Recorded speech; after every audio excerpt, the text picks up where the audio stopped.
इस उम्र में बिना इश्क का कुछ होता नहीं है। जिधर जाते हैं सब उधर जाना अच्छा नहीं लगता, मुझे पामाल रस्तों का नजर पर चलना अच्छा नहीं लगता। तड़प के नहीं मरना है दोस्त। नौजवान अगर होश में होगा, होश वालों को खबर क्या बेखुदी क्या चीज है। हाथी खिचड़ी खा रहा है, हाथी तो छोड़िए पत्रकार भी खा ले रहा है। कहां तो तय था चिरागा हर एक घर के लिए, कहां चिराग मयस्सर नहीं शहर के लिए। वो एक बात कहते हैं ना कि सिर्फ हंगामा खड़ा करना मेरा मकसद नहीं, मेरी कोशिश है कि ये सूरत बदलनी चाहिए। तो युवाओं की सूरत कैसे बदले, उनकी समस्याओं को कैसे एड्रेस किया जाए, उसके लिए कई तरह का रचनात्मक प्रोग्राम भी करती रहती है। तो आज जो इस देश में परिस्थिति है, और मैं ये बात बहुत तकलीफ में कह रहा हूँ, एक राजनीतिक औपचारिकता के तहत नहीं, जो एक वास्तविकता है। आप सब भी अगर अपने आप से सवाल पूछेंगे तो आपके मन में भी यह बात खटकी होगी कभी ना कभी कि पढ़े लिखे नौजवानों को, पहले कहते थे जो सादा बीए करता था हमारे यहाँ कि ये ब्याह क्लास है, आप बीए पढ़ कर रहे हैं मतलब शादी के लिए पढ़ रहे हैं। शादी में जो बायोडेटा बनेगा उसमें लिखेंगे कि लड़की बीए पास है, लड़का बीए पास है। तो प्रोफेशनल कोर्स करना चाहिए, टेक्निकल कोर्स करना चाहिए। दिन रात लोग जो है पढ़ते थे कि आईआईटी में बस एडमिशन हो जाए, एडमिशन होते ही रिश्ते आने शुरू हो जाते थे। अभी कोर्स कंप्लीट भी नहीं हुआ है, नौकरी पक्की। आज आईआईटी के 50% ग्रेजुएट को नौकरी नहीं मिल रही है। आईआईएम में आपने जो है बहुत सारे पत्रकार साथी हैं यहाँ पे, बस नौकरी हो जाए, अच्छे संस्थान में जो है एडमिशन हुआ, रिजल्ट आया, अच्छे संस्थान का ऑफर लेटर, धीरे धीरे धीरे धीरे रोजगार के सारे अवसर बंद कर दिए गए। और कोई ऐसा दिन नहीं बीतता है जनाब कि इस देश के किसी कोने में किसी न किसी स्टूडेंट की, यूथ की पीठ फट रही हो पुलिस की लाठी से। गलती क्या है? नौकरी मांग रहा है। हालत यह है कि जिस चीज का हमको गर्व होना चाहिए, कहां तो तय था चिरागा हर एक घर के लिए, कहां चिराग मयस्सर नहीं शहर के लिए। दुनिया का सबसे नौजवान देश, 55% पॉपुलेशन यूथ है, हर 5वां युवक दुनिया का भारतीय है। 25% की आयु को आप देखेंगे, इतना नौजवान भारत कभी नहीं था।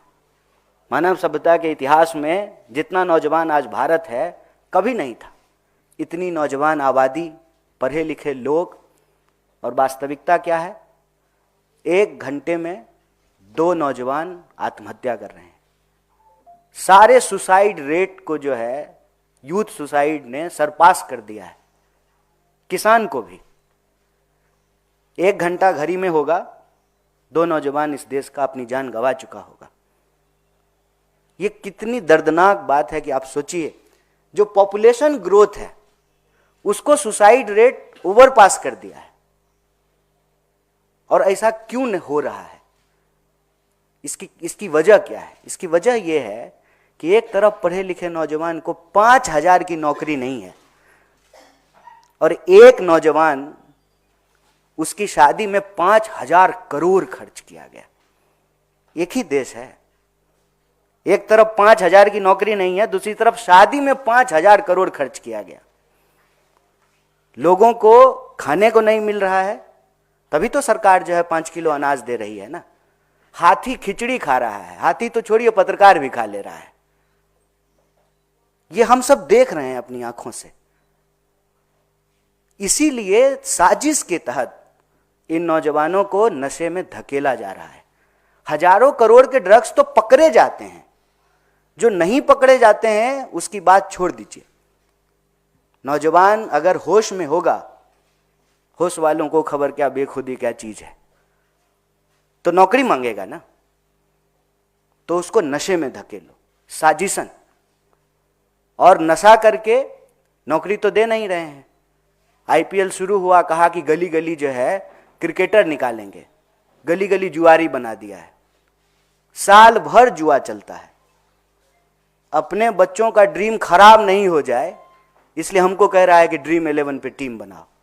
अरे हमारा ड्रीम था डॉक्टर बनने का, हमने डॉक्टरी पढ़ी। इंजीनियर बनने का ड्रीम है, प्लेयर बनने का ड्रीम है, डॉक्टर बनने का, एडमिनिस्ट्रेटर बनने का, पत्रकार बनने का, कवि बनने का, लेखक बनने का ड्रीम है, क्या देश बना करके दे रहे हैं? सीधा सीधा जो ये मॉडल है, ये लूट का मॉडल है। ये बेरोजगारी कोई प्राकृतिक आपदा नहीं है कोविड की तरह, ये मानव के द्वारा क्रिएट किया गया, मानव के खिलाफ सबसे बड़ा अपराध है।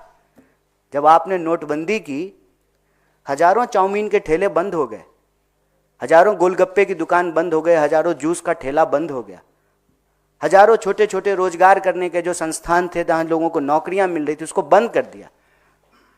एक तरफ कोविड की मार, दूसरी तरफ नोटबंदी की मार, और क्या टैक्स पॉलिसी है बताइए। मेरे पिताजी ग्रेजुएट भी नहीं थे, फिर भी घर भी बनाए, बेटी की शादी भी की, बच्चों को भी पढ़ाया। आज का नौजवान मानव के इतिहास में मतलब नौकरी लेने से पहले ऋणी है। एजुकेशन लोन, गलत तरीके का टैक्सेशन, नौकरी अगर मिल गई गलती से, एक तो भर्तियां होगी नहीं टाइम पे, अगर हो जाएगी तो पेपर लीक हो जाएगा। पेपर लीक तो मतलब मैं इस पर पहले भी बोला हूं, पहले जब डाकघर होता था और चिट्ठी लिखी जाती थी तो लेटर लीक हो जाता था।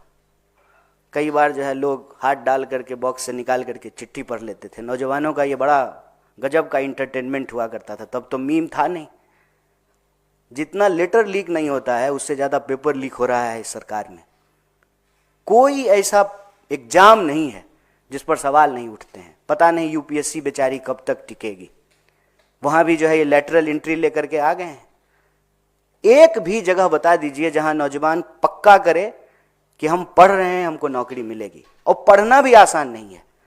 आप सुदूर इलाके के किसी कॉलेज में चले जाइए, जिस तरीके से फीस वृद्धि हुई है। अभी आपने देखा कि अंबेडकर यूनिवर्सिटी में नौजवान अपने ही यूनिवर्सिटी में कैद थे, एक एक कोर्स पे 4-4 लाख 5-5 लाख रुपया ले रहे हैं। जो कोर्स में 5,000 में पढ़ाई हुई करती थी आज 5 लाख में हो रहा है। एडमिशन बहुत मुश्किल से, एडमिशन हो जाएगा तो पक्का है कि पढ़ने के बाद नौकरी नहीं मिलेगी, इसलिए एक नया टर्म चला है। क्या करता है लड़का दिल्ली में रहता है, कॉम्पिटिटिव एग्जाम की तैयारी करता है। एग्जाम कहाँ हो रहा है, किए जा रहा है सालों साल कॉम्पिटिटिव एग्जाम की तैयारी। उस बीच में ड्रीम भी पूरा करना है। इसीलिए देखिए मोबाइल पे लोग शेयर खरीद रहे हैं, बेटिंग कर रहे हैं, जुआ खेल रहे हैं, कहीं कुछ तो मिल जाए। जब सब कुछ से फ्रस्ट्रेट हो जाएगा, कितनी बार घर को बताएगा कि एग्जाम ही नहीं टाइम पे हुआ, उम्र निकल गई। ये सुसाइड रेट आज हमारे सामने एक चुनौती बन करके खड़ा है, और ये क्रिएटेड है। अगर हम चाहें सही से अगर फंड का एलोकेशन करें तो रोजगार दिया जा सकता है। आप 16 लाख करोड़ बड़े पूंजीपतियों का माफ कर देते हैं, आप छोटे रोजगार करने वाले लोगों को लोन तो दे करके देखिए। यह नीति का सवाल है, ये नियत का सवाल है। लेकिन नीति जब यही है कि अपने दोस्त को व्यापार, तो देश होगा बेरोजगार। ये एक बहुत बड़ा सवाल है। और हमारे यहाँ एक कवि हुए बिहार में, मगही भाषा में लिखते थे, मथुरा प्रसाद नवीन। वो कहते थे कि भूख से तरप के मरवा काहे, मरने होते लड़के मरी जा। क्यों सुसाइड करके मरेंगे देश के लोग? यह देश जितना उस 5,000 करोड़ की शादी करने वाले का है, उतना ही हमारा भी है। हमारे माँ बाप भी टैक्स भरते हैं, उसके माँ बाप को तो टैक्स की माफी मिलती है, हम तो हर चीज पे टैक्स भर रहे हैं। तो यह देश हमारा है। मैं इस देश के नौजवानों से अपील करता हूं कि आप जान मत गवाइए, अपनी जान भी बचाइए। और इस उम्र में बिना इश्क का कुछ होता नहीं है। जिधर जाते हैं सब उधर जाना अच्छा नहीं लगता, मुझे पामाल रस्तों का नजर पर चलना अच्छा नहीं लगता। तरप के नहीं मरना है दोस्त। आप जो कर सकते हैं कीजिए। यूथ कांग्रेस खुले दिल से आपको आपकी योग्यता के हिसाब से अपने साथ जोड़ने के लिए प्रतिबद्ध है। आप बोल सकते हैं तो बोलिए, लिख सकते हैं तो लिखिए, प्रदर्शनों में शामिल हो सकते हैं तो शामिल होइए, और कुछ नहीं कर सकते हैं तो अपने आसपास के लोगों को समझाइए। इस देश को बचाने की मुहिम में, युवा शक्ति को बचाने की इस मुहिम में, और यह जो हमारी मांग है, नशा नहीं नौकरी दो, इसके साथ जुड़िए। और एक पत्रकार के बारे में जो हमने बात की है, मैं आपके बिरादरी के बारे में नहीं बोल रहा हूँ, यह मेरी व्यथा है। ये इस देश के एक आम नौजवान का दर्द है। जब वो सीन देखता है तो उसको तकलीफ़ होता है कि हमारे देश के साथ क्या हो रहा है। तो आप इसको अदरवाइज़ नहीं लीजिएगा। मेरी बात से अगर किसी को तकलीफ़ हुई हो तो मैं क्षमा प्रार्थी हूँ।